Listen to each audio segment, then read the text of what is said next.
दिल्ली में बीजेपी के राष्ट्रीय पदाधिकारियों की 7 घंटे बैठक चली। मीटिंग के दूसरे दिन गृहमंत्री अमित शाह ने पार्टी को 2024 में जीत का मंत्र दिया। अमित शाह ने कहा, अगले लोकसभा चुनाव में ऐसी जीत हासिल करनी है कि हमें चुनौती देने वाले 10 बार सोचें। बीजेपी बैठक में गृहमंत्री अमित शाह ने कहा, राम मंदिर के लिए एक एक व्यक्ति अभियान में शामिल हो, इसके लिए अपने अपने क्षेत्र में कार्यक्रम करें। राम मंदिर पर मीटिंग में सभी पदाधिकारियों को ब्रीफ किया गया। कार्यक्रम को सफल बनाने में अपना योगदान देगी पार्टी। 1 जनवरी से बीजेपी कार्यकर्ता गांव-गांव जाकर बांटेंगे अक्षत। मंदिरों में कार्यक्रम आयोजित करवाने के लिए कहा गया। बैठक में नए मतदाताओं को पार्टी से जोड़ने पर फोकस करने पर चर्चा। अलग अलग स्तर पर किए जाएंगे सम्मेलन। युवा दिवस के मौके पर नए मतदाताओं को सम्मेलन को संबोधित कर सकते हैं पीएम मोदी। मतदाताओं को जोड़ने के लिए विधानसभा स्तर पर किए जाएंगे सम्मेलन। अमित शाह ने कहा, पिछले चुनाव के आधार पर विश्लेषण कर हर कमजोर बूथ की पहचान करके उसे मजबूत करेंगे, नए मतदाताओं को जोड़ेंगे।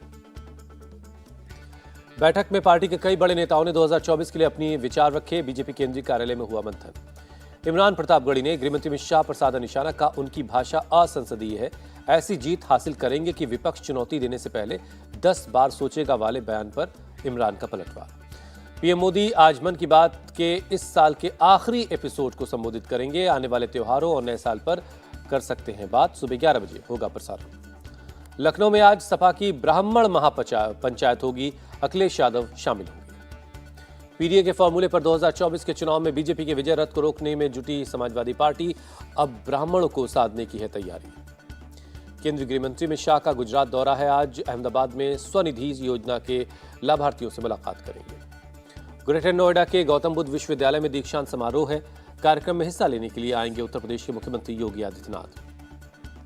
मुख्यमंत्री योगी के साथ उपराष्ट्रपति जगदीप धनखड़ भी मौजूद रहेंगे। करीब 7,000 छात्र छात्राओं को डिग्री बांटी जाएगी। 2024 से पहले कांग्रेस में बड़ा फेरबदल। 12 जनरल सेक्रेटरी बनाए गए। प्रियंका गांधी संगठन का काम देखेंगे। मुकुल वासनिक को गुजरात और सचिन पायलट को छत्तीसगढ़ की जिम्मेदारी। अविनाश पांडे को यूपी और रणदीप सुरजेवाला को कर्नाटक की जिम्मेदारी दी गई। केसी वेणुगोपाल संगठन महासचिव होंगे। अजय माकन को कोषाध्यक्ष बनाया गया। जयराम रमेश कम्युनिकेशन का काम देखेंगे। कांग्रेस की अलायंस कमेटी की मीटिंग के बाद बोले भूपेश बघेल, कहा जिन जिन राज्यों में गठबंधन होना है वहां की पार्टियों के नेताओं से पहले बात होगी। भूपेश बघेल बोले, आलाकमान के सामने रखी जाएगी पार्टी नेताओं की बात, उसके बाद आगे बात होगी। सचिन पायलट को छत्तीसगढ़ का प्रभारी बनाने पर बोले भूपेश बघेल, कहा युवा नेता है, उनके आने से बहुत फायदा मिलेगा। जेडीयू अध्यक्ष पद से ललन सिंह को हटा सकते नीतीश कुमार। सुशील मोदी ने की भविष्यवाणी। 29 दिसंबर को होने वाली राष्ट्रीय कार्यकारिणी की बैठक में हो सकता है फैसला। कयासों के बीच मुख्यमंत्री नीतीश कुमार ललन सिंह से मिले। ललन सिंह ने सुशील मोदी के बयान पर किया पलटवार। बोले नीतीश जी की बात सुशील मोदी जान रहे हैं, शायद उनसे बात हुई होगी। बोले वो ज्योतिष तो नहीं।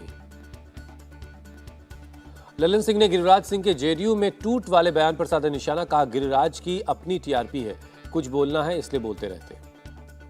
नीतीश के मन में पीएम बनने की इच्छा, ऐसे ही थोड़े छोड़ेंगे। बीजेपी नेता रविशंकर प्रसाद का नीतीश कुमार पर तंज।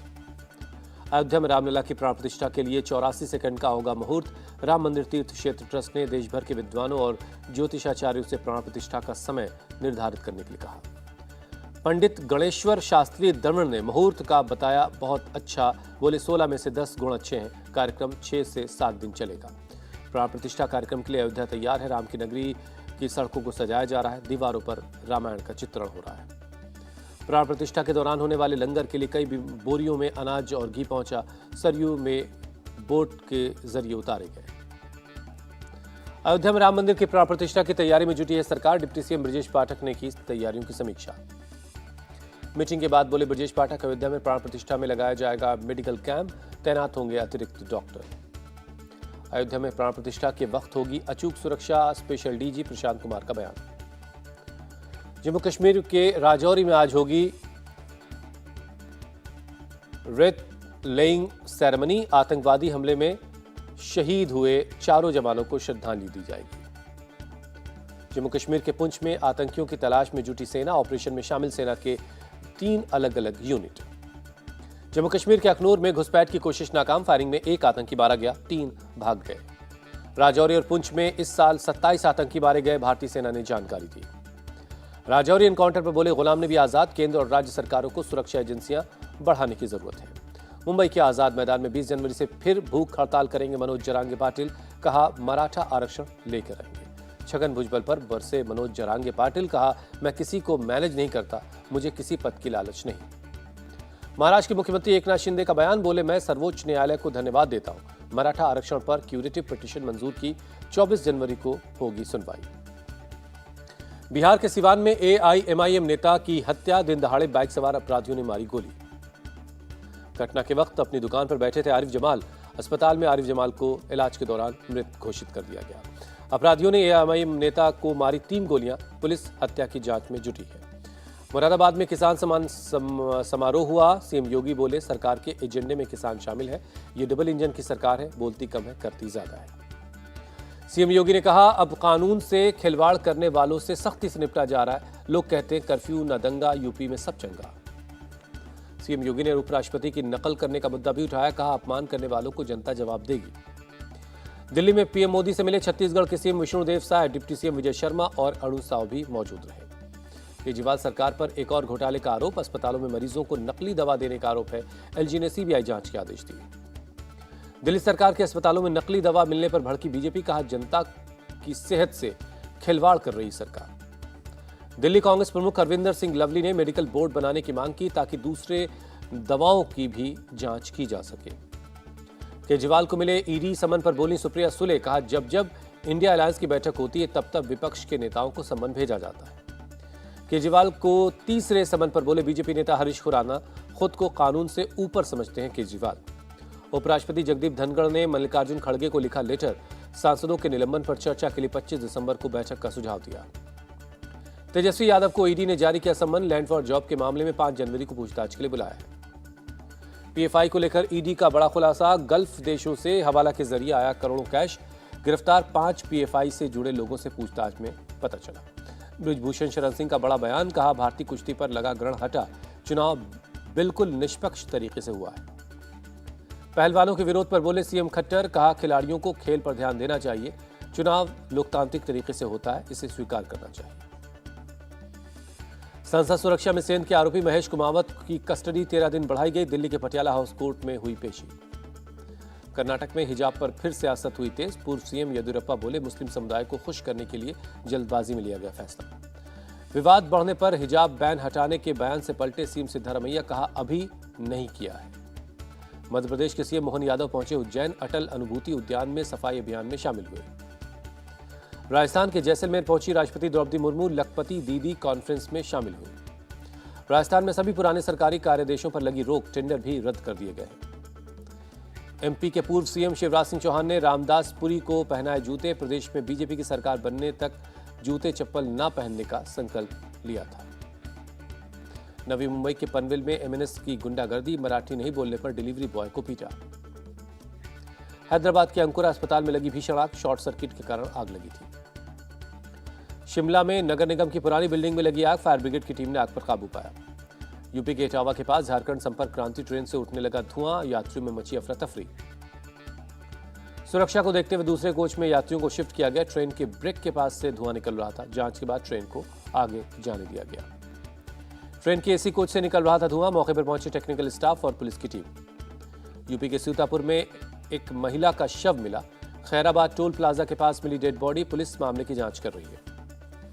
यूपी पुलिस ने 60,000 पदों पर भर्ती के लिए विज्ञापन जारी किया। 27 दिसंबर से शुरू होंगे आवेदन। यूपी में 24 और 31 दिसंबर की रात 11 बजे तक खुली रहेंगी लिकर शॉप, एक्साइज डिपार्टमेंट ने जारी किया आदेश। बिहार सरकार ने कोरोना का आरटीपीसीआर टेस्ट बढ़ाने का निर्देश दिया। एयरपोर्ट्स पर रैंडम टेस्टिंग बढ़ाने पर भी जोर है। पिछले एक महीने में वर्ल्ड लेवल पर 52% कोरोना के केस बढ़े हैं, डब्ल्यूएचओ ने जानकारी दी। एयर इंडिया को मिले 20 नए एयरबस A350 एयरक्राफ्ट, फ्रांस से दिल्ली पहुंचे विमान। मुंबई में क्रिसमस की जोर शोर से तैयारी चल रही है। विक्टोरिया चर्च को खूबसूरत तरीके से सजाया गया है। कर्नाटक के कलबुर्गी में क्रिसमस की तैयारियां, सेंट मैरी चर्च लाइटिंग से सजाया गया। मनाली में क्रिसमस से पहले भारी ट्रैफिक जाम, बड़ी संख्या में क्रिसमस मनाने पहुंच रहे हैं सैलानी। शिमला में न्यू ईयर और क्रिसमस के लिए प्रशासन तैयार। ट्रैफिक जाम, लोगों की सुरक्षा, वार्निंग सिस्टम समेत रेस्क्यू टीमों को भी तैनात किया जाएगा। मिजोरम के आइजॉल में क्रिसमस की तैयारी, चर्च से लेकर सड़कों को लाइटिंग से सजाया गया है। पणजी में अस्पताल के स्टाफ ने मरीजों के साथ किया क्रिसमस को सेलिब्रेट। सांता क्लॉज ने लोगों को गिफ्ट बांटे। हिमाचल प्रदेश के रोहतांग में ताजा बर्फबारी हुई है। अटल टनल के पास हो रही बर्फबारी, पर्यटकों में छाई खुशी। हिंद महासागर में इजरायली समुद्री जहाज पर ड्रोन अटैक, विस्फोट के बाद लगी आग, हूती विद्रोहियों पर हमले का शक। सऊदी अरब से कच्चा तेल लेकर बेंगलुरु आ रहा था जहाज, गुजरात के वेरावल तट से 200 किलोमीटर दूर शिप पर हमला हुआ। जहाज के चालक दल में 20 भारतीय शामिल हैं, किसी के घायल होने की खबर नहीं है, सभी पूरी तरह सुरक्षित हैं। मदद के लिए इंडियन नेवी का युद्धपोत रवाना हुआ, जहाज में लगी आग पर काबू पा लिया गया है। गाजा पट्टी के इस्सा इलाके में इजरायली सेना ने हमास के ठिकानों पर हवाई हमले किए, हमास की सुरंगों को तबाह करने का दावा। खान यूनिस इलाके में इजरायली सेना ने की जबरदस्त बमबारी, खंडहर में तब्दील हुई बहुत सी इमारतें, सड़कों पर हर तरफ शव पड़े। इजरायली सेना ने गाजा में दागी मिसाइलें, आसमान में छाया काले धुएं का गुबार। साउथ अफ्रीका के खिलाफ टेस्ट सीरीज से पहले टीम इंडिया को झटका, ऋतुराज गायकवाड़ चोट की वजह से टीम से बाहर। पैर में पट्टी बांधकर बैसाखी के सारे चलते दिखे सूर्य कुमार यादव, कहा जल्द ही पूरी तरह से फिट होकर वापसी करूंगा। टखने की चोट की वजह से टीम इंडिया से बाहर है सूर्य कुमार यादव, साउथ अफ्रीका के खिलाफ सीरीज में लगी थी चोट। वानखेड़े टेस्ट में तीसरी दिन ऑस्ट्रेलिया विमेंस ने बनाई 46 रन की बढ़त, दूसरी पारी में टीम का स्कोर 5 विकेट के नुकसान पर 233 रन है। सदरलैंड 12 रन और गार्डनर 7 रन बनाकर क्रीज पर हैं। भारत की तरफ से स्नेहा राणा और हरमनप्रीत को 2-2 विकेट मिला है।